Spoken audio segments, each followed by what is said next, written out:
अस्सलाम वालेकुम नाज़रीन, मेरा नाम अली हैदर है। आप मेरा यूट्यूब चैनल देख रहे हैं। नाज़रीन, तुर्की ने पाकिस्तान के साथ दोस्ती का हक अदा कर दिया है।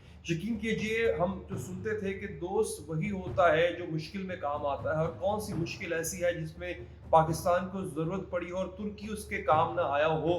नाज़रीन, सबसे बड़ी मुश्किल होती है जब आप दुश्मनों के नलगे में घिर जाए। सबसे बड़ी मुश्किल वो होती है जब आपका दुश्मन हर तरह की ज़िक पहुंचाना चाहता हो, और उस वक्त जो दोस्त आपके काम आता है, अपनी पूरी सलाहियत के साथ जो आपकी मदद करने को पहुंच जाए ना, असल दोस्त वो होता है। तुर्की ने वो हक अदा किया है। नाज़रीन, आपको पता है कि गवादर जो है वो तकरीबन गवादर पोर्ट जो है वो अपनी तकमील की तरफ जा रहा है। It's almost about to complete.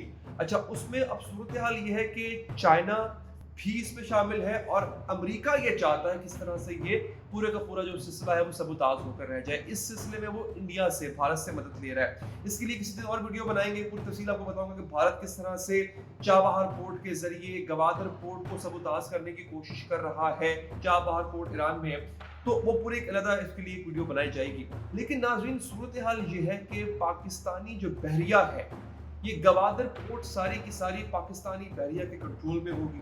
Pakistani बहरिया ही इसकी सिक्योरिटी के फराइज सर अंजाम दे रही होगी। और आपको याद होगा 27 फरवरी को जब भारतीय तैयारा पाकिस्तान में घुसा और अभिनंदन को हमने पकड़ लिया था, उसके बाद कुछ अरसे तक पाकिस्तानी पानियों में भारतीय आबदोज ने बड़ी कोशिश की थी कि वो घुस जाए और किस तरह से पाकिस्तान के जो कोस्टल एरिया है उसको खतरे में डाले।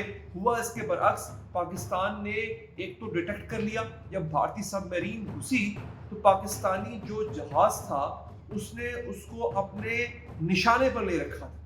निशाना बांध के फायर नहीं किया मिसाइल, निशाना बांध के लिए। अब बाद में वीडियो जारी की और भारत के तो तोते उड़ गए, हवाई उड़ गई कि यार ये क्या हुआ, ये कैसे हो गया। हम इनके पानियों में थे और इनको पता था कि हम हैं, क्योंकि तो किसी भी वक्त हमें हिट कर सकते थे, तो लिहाजा भारत खौफजदा हो गया। लेकिन अपनी बहरी ताकत को नाकाबिले तफसीर बनाने के लिए अब पाकिस्तान और तुर्की ने हाथ मिला लिया है। नाज़रीन, तुर्की पाकिस्तान के लिए करने क्या जा रहा है? करने ये जा रहा है नाज़रीन कि तुर्की के पास जो नेवल वॉरशिप है, इसे कॉर्वेट कहते हैं। मैं आपको थोड़ा समझा देता हूँ। कॉर्वेट एक तरह से नेवल वॉरशिप होती है। ये बहरी जहाज होता है जो कि जंगी साजो सामान से लैस होता है। जो तुर्की के पास कॉर्वेट है, या जो जंगी जहाज कह ले वो है, उसका नाम है मेलजिम, MLGEM। नाज़रीन, ये स्टेट ऑफ द आर्ट, मतलब कमाल का एडवांस टेक्नोलॉजी से लैस ये वॉरशिप है जो कि तुर्की खुद बनाता है। अब पाकिस्तान के लिए तुर्की ये वॉरशिप बनाने जा रहा है। 2 वॉरशिप्स पाकिस्तान में बनेंगी और 2 वॉरशिप्स तुर्की में बनेंगी। इसका मुआहदा पहले 2018 में हो चुका था, लेकिन अब एक खास तकरीब के जरिए जो है, जो कि Karachi shipyard and engineering works के मकाम पे ये तकरीब मुनक्किद की जाती है। पाकिस्तान नेवी के हुकाम मौजूद होते हैं। तुर्क कंपनी है ASFAT, उसके नुमाइंदे शिरकत करते हैं। तो दोनों की शराकत से मिलाकर इसकी ग्राउंड ब्रेकिंग सेरेमनी हो जाती है। अब जिसे कहते हैं ना कि एक तो पाकिस्तान की नेवी पहले ही कमाल की थी, मतलब उनको पता होता था कि किस तरह से कहाँ कहाँ भारत की जो सबमरीन्स है, जो उनकी नेवी वॉरशिप्स है, उनकी मूवमेंट क्या है, उनको पता होता था। और एक वाकया छोटा सा आपको शायद याद ही होगा, ये भी 27 फरवरी के बाद ही पेश आया था पिछले साल, कि जब पाकिस्तानी सबमरीन, एक सबमरीन, पाकिस्तानी सबमरीन 21 दिन तक भारतीय पानियों में रही, उनको पता ही नहीं चला। उनकी सबमरीन जब हमारे पानियों में आई थी तो हमें फौरन पता लग गया था। हमने निशाना बांध दिया था उनका, हमारी नेवी ने, और बाद में उनको वीडियो दिखा के बताया था कि ये देखो तुम लोग आए थे, हमें पता था कि तुम लोग यहाँ पर हो, किसी वक्त भी मिसाइल हिट करते और तुम्हारे परखचे हमने उड़ा देने थे, लेकिन हम 21 दिन तक तुम्हारे पानियों में रहे, पता भी नहीं चला। हवाइयाँ उड़ गई थी भारतीयों की और भारतीय नेवी की और नरेंद्र मोदी की। लेकिन अब जो हमने मुआहदा किया तुर्की के साथ, नाज़रीन, ये स्टेट ऑफ द आर्ट, मतलब अब तक की जो लेटेस्ट टेक्नोलॉजी है नेवल वॉरशिप में, वो तुर्की हमें देने जा रहा है। हमारा दोस्त मुल्क हमेशा की तरह हमारे काम आया। अच्छा, मैं थोड़े से आपको इसके स्पेक्स या इसकी जो खुसूसियात हैं वो मैं आपको बता देता हूँ। अच्छा, इसका नाम मैंने आपको बताया था, बेल्जियम है। इसकी जो कैपेसिटी है ना नाज़रीन, वो है 2400 टन। 2400 टन तक का ये जो साजो सामान है, जंगी साजो सामान, वो ये कैरी कर सकता है। इसकी जो लंबाई है वो है 99 मीटर और इसकी रफ्तार 29 नॉटिकल माइल होगी। इसका काम क्या है? ये सबसे पहले तो एक तरह से आपको कह लें, मैं क्या लफ्ज़ इस्तेमाल करूं, ये इजराइल है सबमरीन्स का।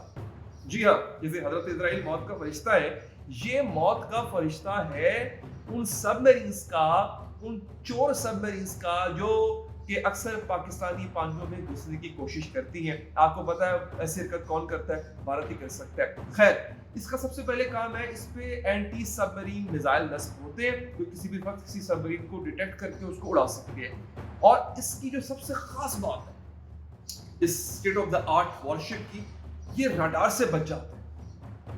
इसको रडार नहीं पकड़ सकता। मतलब ये खासियत तो सबमरीन के पास थी कि सबमरीन इतनी गहरी चली जाती है कि कभी कभी वो नहीं पकड़ी जाती। भारतीय अक्सर पकड़ी जाती है जब पाकिस्तानी पानियों में आती है, पाकिस्तानी नहीं पकड़ी जाती जब वो उनके पानियों में जाती है। लेकिन कमाल की बात इस वॉरशिप की ये है कि ये भी रडार से बचने में कामयाब हो जाती है।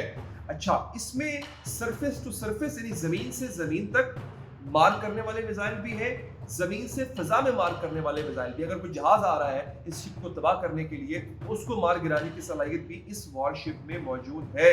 जैसे मैंने आपको बताया था कि इस वॉरशिप के आने के बाद जो खत्ते में एक अदम तवाज़ुन पैदा करने की भारत कोशिश कर रहा था, क्योंकि वो बहुत ज़्यादा ऐसा जो है असलहा खरीदता है, वो जो अदम तवाज़ुन है वो अब वो बैलेंस हो जाएगा। तो जाते जाते आखिर में नाज़रीन, मैं आपको सिर्फ इतना बता दूं कि ये कोई पहला मुआहदा नहीं है जो टर्की ने किया है पाकिस्तान के साथ। ये जो हमारे मुआहदे थे, दिफाई मुआहदे 1954 से शुरू है, और इसमें जो सबसे अहम है, संगे मील की जो हैसियत रखता है, वो है कि जब पाकिस्तान ने F-16 तैयारे खरीदे 90 के अवाइल में, तो जब F-16 तैयारे खरीदे तो हमारे पास एक्सपर्टीज नहीं थी F-16 तैयारों को उड़ाने की। तो टर्की वो पहला मुल्क था जिसने हमारे पायलट्स को ट्रेन किया, क्योंकि उसके पास पहले से F-16 तैयारे मौजूद थे।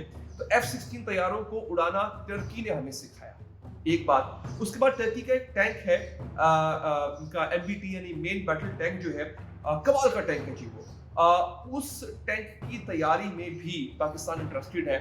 वो 2016 में उस पर कुछ बात हुई थी। कमाल का टैंक है जी, टर्की ने खुद बनाता है वो, तो पाकिस्तान भी उसमें इंटरेस्टेड है। देखना ये है कि ये मुआहदा भी कहाँ तक पहुँचता। तो ना, ये थी वो सूरत हाल जो मैंने आपको बताई कि किस तरह से, किस कमाल तरीके से टर्की ने पाकिस्तान की मदद की है। वीडियो पसंद आई हो तो लाइक कीजिएगा, फीडबैक देने के लिए कमेंट कीजिएगा, सब्सक्राइब जरूर करें, साथ जो बेल का आइकन है वो प्रेस करें ताकि आपको अगली आइंदा आने वाली वीडियोस का पता चलता रहे। मुझे इजाजत नाज़रीन, अल्लाह ने के बाद।